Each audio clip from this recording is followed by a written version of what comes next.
to show us a little bit. Well, we always, like, what we did when I came up with this, D.L. Hewley is a good friend of mine. Yeah, all right, And me all and him right. was sitting there talking. All right. You know, D.L. never graduated high school. Right. And he had told me, he said, man, you just don't have no clue. He L.A. Right. And, you know, in the 80s, L.A. was horrible. Oh, yeah. You know, he said, man, he said, if I wouldn't have learned how to joke, me and you wouldn't be here talking right now. Because they'd have beat the brakes off of me. All right. You know, whatever. So I said, man, that's crazy. So then maybe some years later, I run into Kevin Hart. And this is when this was right before Kevin took off. We had him up in Missouri Western. It was me and my partner, Just Jay, and Bobby J. We all riding around with him, and he was just telling us how he was a little guy, and people used to pick on him all the time, or whatever, but he used to crack on them. Right. And that combated them picking on him. Comedians against bullies, I mean, everybody in here has been bullied. I'm pretty much sure. Everybody has been bullied some way, somehow, in our lifetime.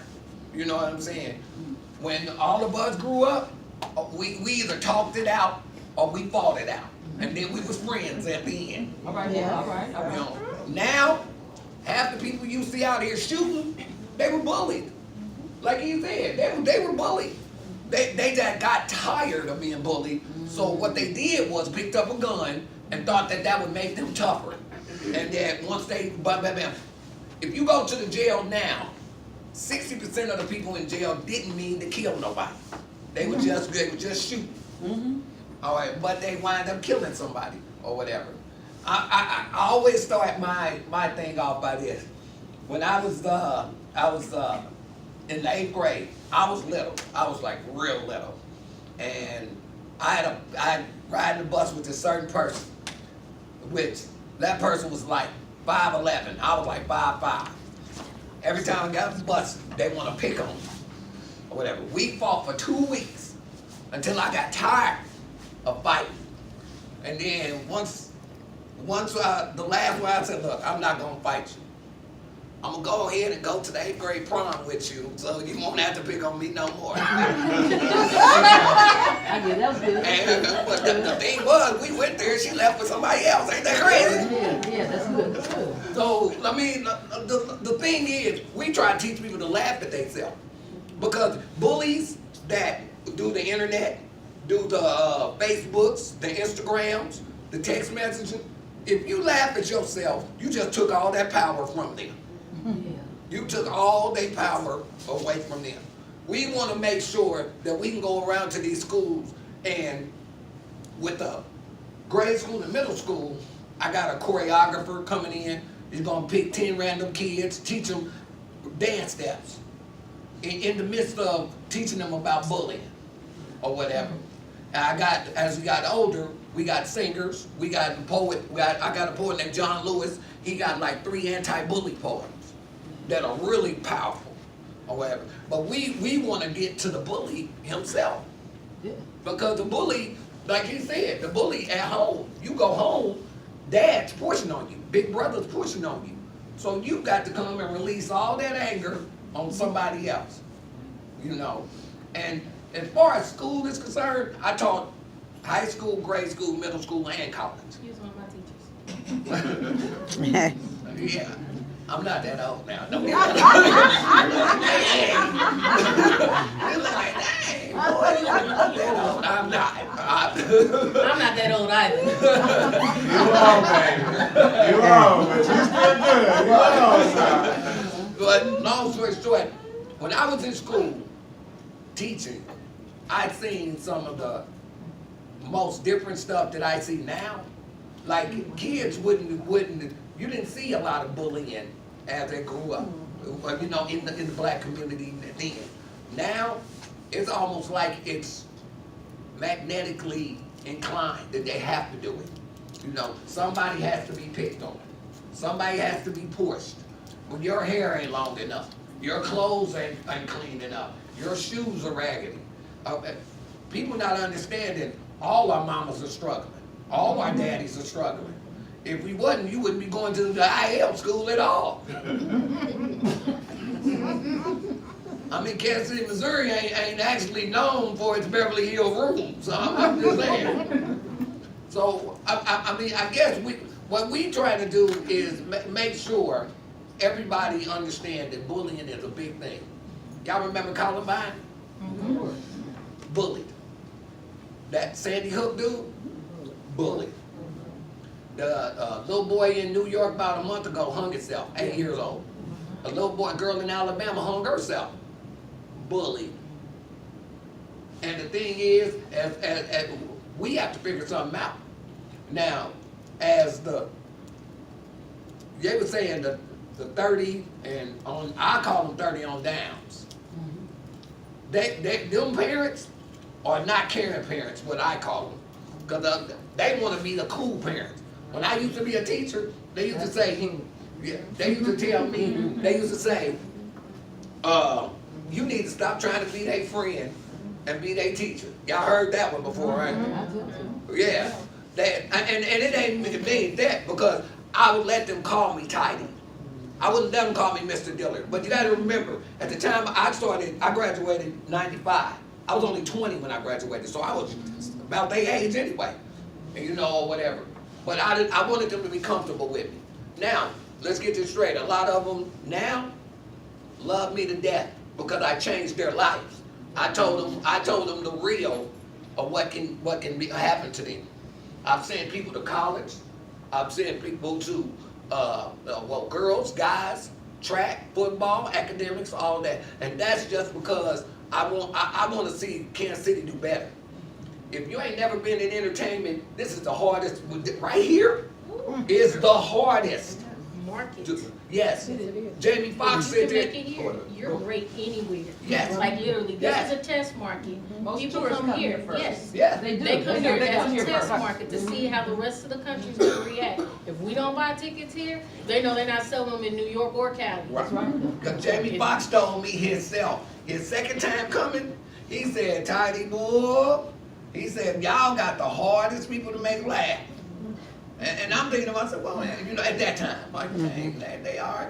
And then once I got out there, and it's always 3 or 4 black dudes in the front row doing this. Yeah, I'm gonna be my cousin. Yeah. Right.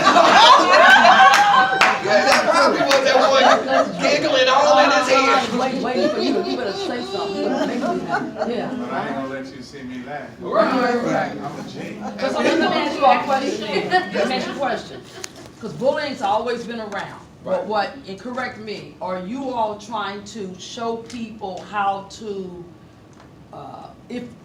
make it through it? In other words, how to do something. I want to know your elevator speech on what you do for bullying. Okay, so I'm actually working with Netflix in a production company in New York, the lighter side of darkness. Okay. You can roll it over and say the lighter side of comedy or bullying. People don't know how to address this because emotionally, this is something that is traumatizing, like he said. It's something that they can't get away from. It's something that has been instilled in them since birth. It's always being reiterated every day, no matter what avenue or where they try to go.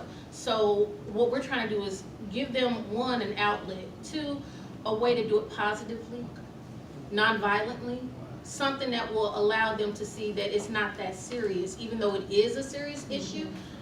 If you can't laugh at yourself, then you're gonna have a lot of problems. Yes. But at least this way you can alleviate some of the stress, some of the heartache, some of the headache. And then it's also a way for people to bond because when you're laughing, it's hard to be angry and want to stab or kill somebody. So you're talking to the bully and the bullying. The victim. The reason I ask that question is because often people want to address those that are being bullied, but and people will sit in the room and say, we've all been bullied, but some were the bullies. Right. And I think we need to know, I just want to know where you're addressing everyone. It sounds like you're addressing every aspect. Yeah. And the good news about this being like Yeah, I like preliminary, and those are some of the things that we're gonna incorporate as we grow. As everybody realizes that this is like starting, and we wanna make sure you know that we're starting. And that's good that you say that because these are the pieces that we're gonna add to this as we grow. Well, let me say this, and I'll let him finish his thing. The main thing is, what you do from 5 to 12 affects them teens. What you do in them teens affects them 20s. What you do in them 20s affects your 30s. Now you messing up in your 30s, you're gonna be retarded by the time you get 40, 50 years old, because you're gonna be gonna work too hard to do it. You get what I'm saying? So as the people that are trying to work with bullying, the suicide comes along with it. Low self-esteem. You got people talk, they talk down to you, so you feel like that's the way you are, you know, or whatever. I want everybody to know that you're beautiful. All right. You know, so we want everybody to know that you're a beautiful person. Laugh at him. Okay, if he says you ugly, I am, for real, I am. Only on Tuesdays, though. Right. You know, so with that being said, you know, we want to give people their self-esteem back. And another thing we want to do as with the kid, we want to get with the parents without the kids, because some of y'all over here doing too much, especially these young ones. I done went to about 10 young people's houses, and that means 30 and under. They smoking around their kids, and I don't mean cigarettes. Yeah. They drinking around their kids. It's a cuss fest, or whatever. I mean, and then you go to school. Who's a teacher in here? Anybody a teacher? You a teacher? You probably heard them cuss like sailors at school. But as soon as their mom and daddy come on, they the pastor child, ain't they? Right. Yeah. But that's because they get it from home.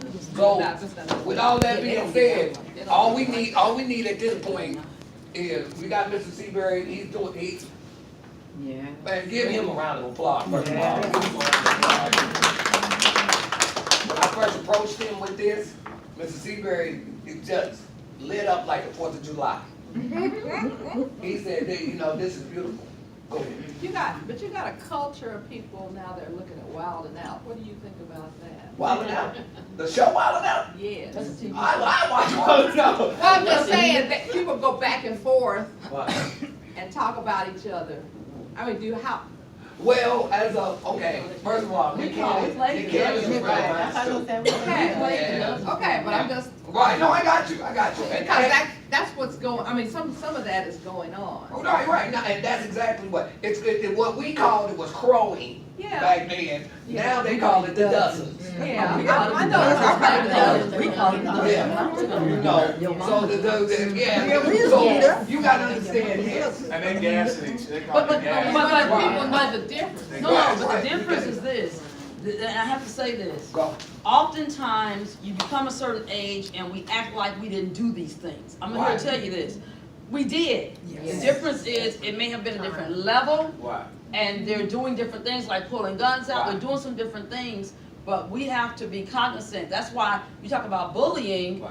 it became a television show when Leave It to Beaver was being bullied. Right. But it happened. Right. There had television episodes when bullying, these things were happening. But it's not that they haven't always been happening, but it's where we go from here. How do we handle it? Because it's being handled very Right. differently now than it was at that time. Because that's the difference, but we can't, because we definitely crow dozens, we definitely, your mama jokes, Right. we talked about each other bad where I It came was from. cool. It was And it cool. was, and then it was cool to, For the sake more of time, touch, you know? for the sake of time, we need to take a step further and move on, because we only got like Yeah. 5 minutes left. Oh, well, she had a quick question. And I can wait until if you're doing questions later, I can hold it. Just real quick, our time is up at 1 o'clock, so I just want to be respectful of everyone's time. That's exactly it. And so we're gonna, I truly appreciate you all coming on and giving a different spiel on what trauma looks like. If we can now open it up for the last 5 minutes, if it goes a little bit over, for question and answers, I just want to make sure that you get your questions answered for Mr. Seabury and then for, and Miss, yes, absolutely. And if you have to get up and leave, you Uh-huh. won't feel offended. And